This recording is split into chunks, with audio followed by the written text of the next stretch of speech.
In this video, I will discuss one of the investment products, the ultimate Kaiser Health Builder. Product provider is Kaiser International Health Group Incorporated. As you can see, the screen shows 720. Kaiser is a 20-year plan na 7 years mo lang babayaran. Before going to the product, let me discuss first the very important financial concept that you need to understand, the solid financial foundation. Sa financial pala, may sinusunod din na foundation para matibay ang structure. Parang magtatayo ka ng condominium, kailangan matibay ang pundasyon. Madalas, inuuna nating mga Pinoy ang bubong, ang investments like stocks, bonds, mutual funds, bili ako ng bahay, bili ako ng kotse, so dapat meron kang emergency fund. Ang emergency fund ay 3 to 6 months ng salary mo or ng income mo. Kung salary mo ay 20,000 a month, at least may emergency fund ka na 60,000. Yan ang laman ng ATM or savings account mo para in case of emergency, like mawalan ka ng job, may ipaparepair ka sa bahay, may instant money kang pwedeng magamit. Next, eliminate debt. Lalo na kung credit card. Kasi malaki ang interest ng credit card. Ang interest na nagko-compound dahil sa bad debt ay money working against you. Of course, protection or life insurance is very important. Especially if you are a breadwinner. Ginagawa mo to para sa family mo, hindi para sa'yo. If you love your family, you have to protect yourself. Term life insurance ang need mo. Mas mura pag term. Dapat may healthcare ka din. We have two types of healthcare, short-term and long-term. Madalas familiar lang tayo sa short-term. Ito yung benefits na binibigay ng employer natin. Ang problema, pag nag-resign ka, dala mo ba yan? Di na. So, kailangan mo din ng long-term healthcare. Kailan ka ba nagkakasakit? Bata o matanda? Siyempre, matanda ka. Kaya kailangan may long-term healthcare ka din para kahit beyond 60 years old ka na, covered ka pa din. You need healthcare fund kasi isang sakit can wipe out all your investments. Ang pinaka-foundation ay increase your cash flow. Magandang may investment, may emergency fund, may protection and may healthcare, pero kung wala kang panlagay, di mo mabibuild ang financial foundation mo. To increase your cash flow, you need to reduce your expense and increase your income. Sabi nga, like building a house, you must build it from the ground up. Build it right, build it strong. Alarming health realities. Think about this. Medical cost doubles every 5 to 7 years. Dahil yan sa inflation. Hospitals cannot let you in without deposit and out without payment. Kaya importante na may health card ka. Majority of Filipinos don't save money for future healthcare needs. Kaya maraming nakapila sa PCSO. You cannot bring with you the healthcare benefits provided by your company when you retire or resign. No traditional healthcare company covers ages 61 and up. Short-term healthcare lang kasi ang provided na benefits. The cost of healthcare product at old age when you retire is very expensive. Healthcare companies cannot cover your pre-existing illnesses. Most people rely on their children or sell properties or borrow money for their medical needs during retirement. Majority of personal bankruptcy is due to medical crisis. Who will provide your healthcare during retirement years? Kaiser International Health Group Incorporated, a health maintenance organization company duly accredited with the Department of Health, Bureau of Health Facilities and Services. This company is likewise registered with the Securities and Exchange Commission on June 8, 2004 as healthcare provider with an authorized capital stock of 160 million. Kaiser's Board of Directors are seasoned experts in the medical field services and in the healthcare industry, with its president and medical director Dr. Ramon B. Abragan Jr., a former DOH Head Executive Assistant, a former consultant to the DOH Secretary, and a former member of Medical Board of Examiner, PRC. Now, nabanggit ko nga kanina na 20-year plan ng Kaiser, meaning 20 years kang may benefit and 7 years ka lang magbabayad.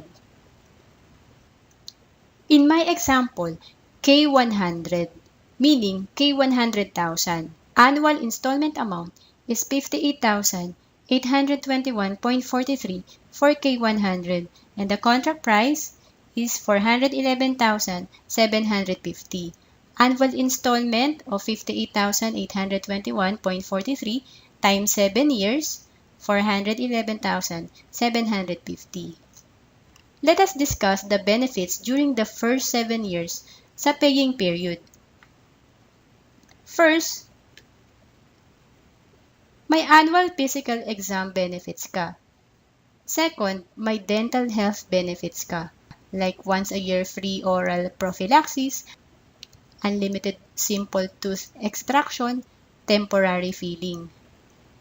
Third, fourth, fifth benefits refers to your inpatient benefits. During first year to 7th year, ang covered ay hospitalization or inpatient benefits only. For K100 plan na sample natin, ang member ay merong ABL or annual benefit limit na 60,000 per year. And meron tayong tinatawag na long-term care bonus. Ano ba yung long-term care bonus? If no claim was made during the paying period, 85% of premium paid will be given back at the end of the 20th year. Example, sa Plan K100, contract price is 411,750. So, 85% of that is 350,000. If di mo nagamit inpatient benefits mo during the first 7 years, ibabalik sa'yo yung 350,000. Number 6, waiver of installment due to death or credit life. If the policy owner dies during the paying period, the balance of premiums is waived, rendering the plan fully paid. For example, nabayaran na ng policy owner yung first annual installment amount na 58,820.43. On the second year, policy owner dies. Her plan will be transferred to her beneficiary, fully paid.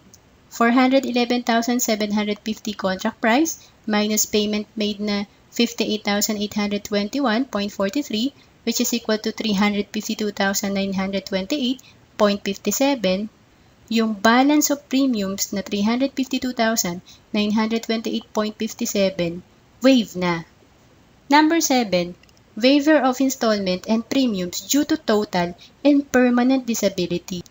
If the policy owner becomes totally and permanently disabled for a period of at least 6 months during the paying period, all succeeding payments will be waived. Number 8, term life insurance coverage. For 20 years, insured ang policyholder. The beneficiary will receive an amount equal to the sum of the long-term benefit and the long-term care bonus. In our example, Plan K100, long-term benefit is 100,000 plus long-term care bonus na 350,000 equals 450,000. Number 9, accidental death and dismemberment. If policyholder dies through accident, times 2 ang insurance coverage niya. So, kung 450,000 ang coverage, magiging 900,000 ang insurance coverage. Lastly, number 10, family assistance service. Policy should be in active status and plan should have completed for at least 1 year payment. Nominated patient must be an immediate family member of the policyholder or within the first degree of consanguinity.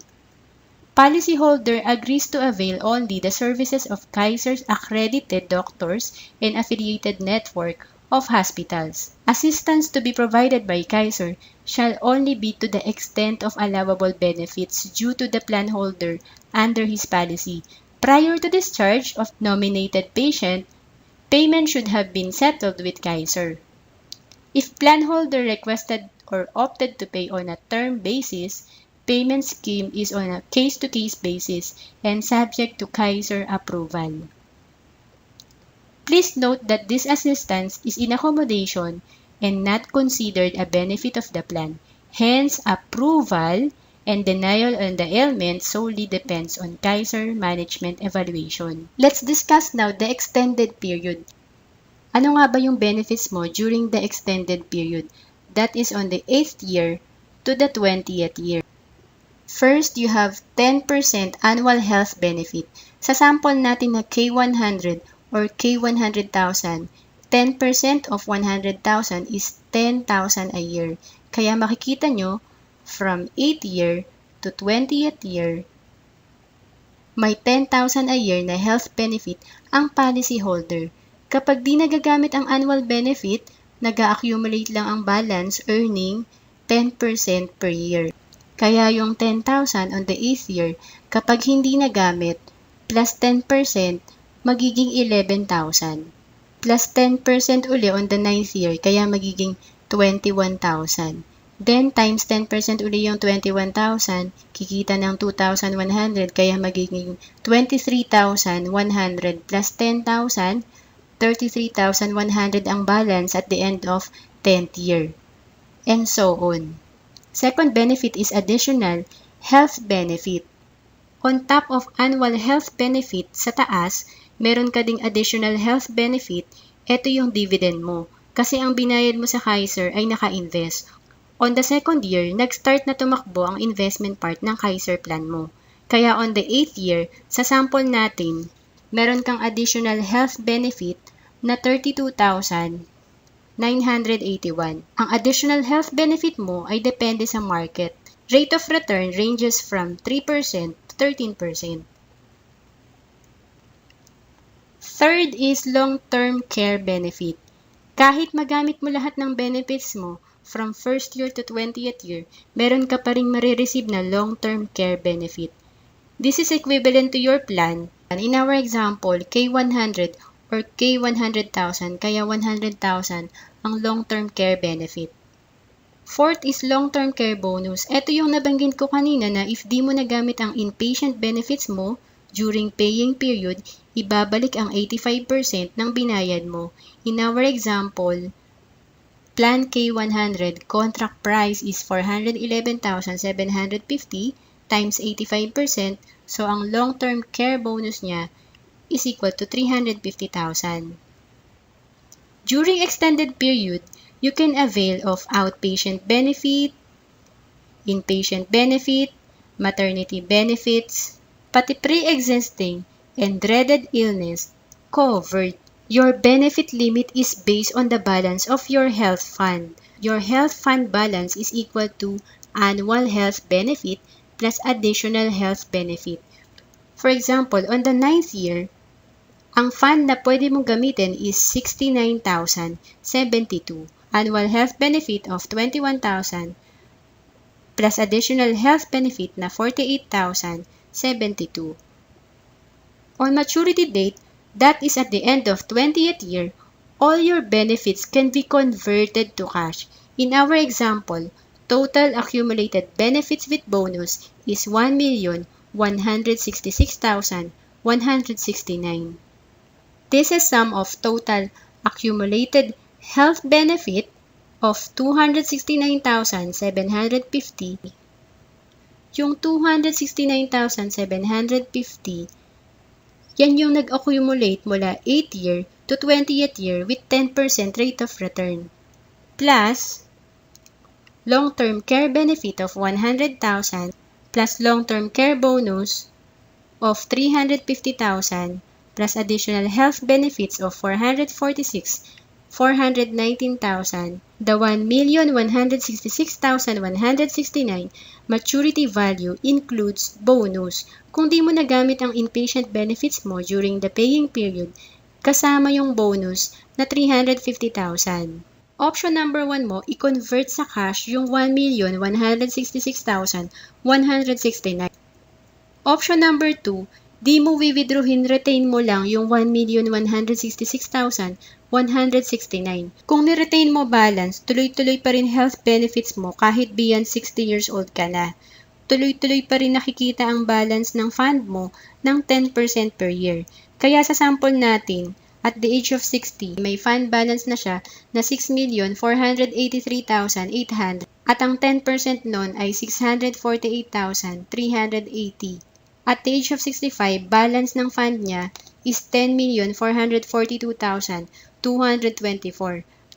Ang 10% nun ay 1,044,222.40. Yan ang tinatawag na living on interest.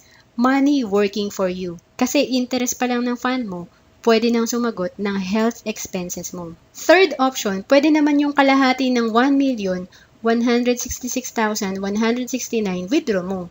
Kalahati retain mo para may health fund ka pa rin kahit beyond 60 years old ka na. Kaiser is one of our recommended products kasi masosolve nito initially ang foundation mo. Sa Kaiser, may investment part and starting on the 8th year, may fund ka na kumikita ng 10% or more. In case of emergency, may family assistance na pwede mong pa-approve sa Kaiser kung may card ka. For 20 years, may life insurance ka. Of course, may health card ka na magagamit for 20 years and even beyond 60 years old ka na. Like building a house, you must build it from the ground up, build it right, build it strong.